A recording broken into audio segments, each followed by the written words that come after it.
بد ہضمی سے بچنے کا وظیفہ۔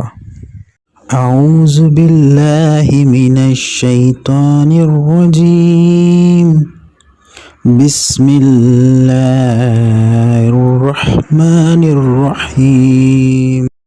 ویڈیو پر جانے سے پہلے ہمارے چینل کو سبسکرائب کریں اور بیل آئیکن پر کلک کریں تاکہ ہماری آنے والی ہر نئی ویڈیو آپ تک پہنچتی رہے۔ شکریہ۔ السلام علیکم ورحمۃ اللہ وبرکاتہ۔ آج کی اس ویڈیو میں ہم آپ کو بتائیں گے کہ بد ہضمی سے کیسے بچا جا سکتا ہے۔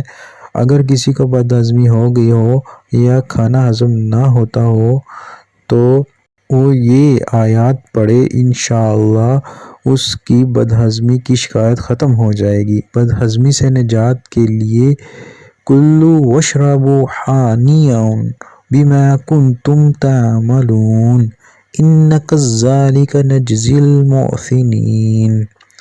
جس شخص کو بد ہضمی کی شکایت ہو تو اس آیات کو 44 مرتبہ پڑھ کر پیٹ پر ہاتھ پھیرے یا کھانے پر دم کرے، انشاءاللہ بد ہضمی سے نجات حاصل ہوگی۔ ہم اپنی زندگی کو تمام مصیبتوں اور پریشانیوں سے کیسے محفوظ رکھ سکتے ہیں؟ اس کے لیے اللہ تعالیٰ نے بہت آسانیاں رکھی ہیں اور بہت سے وسائل پیدا کیے ہیں، مثلاً ٹوٹکے، وظائف اور اعمال صالحہ کے ساتھ۔ اور ہم جو بھی ٹوٹکا یا وظیفہ یا پھر عمل کریں اس پر ہمارا 100% یقین ہوگا تو پھر ہمیں ان تمام چیزوں سے فائدہ حاصل ہوگا۔ ان کے ساتھ ساتھ ہم ہر طرح کے برے کاموں سے بچنے کی کوشش کریں۔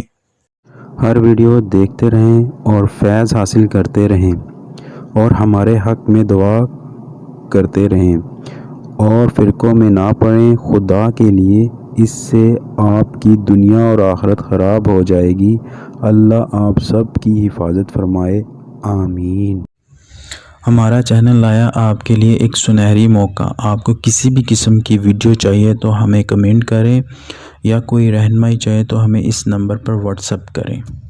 ہماری ویڈیو کو لائک، شیئر اور کمنٹ ضرور کریں، یہ آپ کی طرف سے ہماری حوصلہ افزائی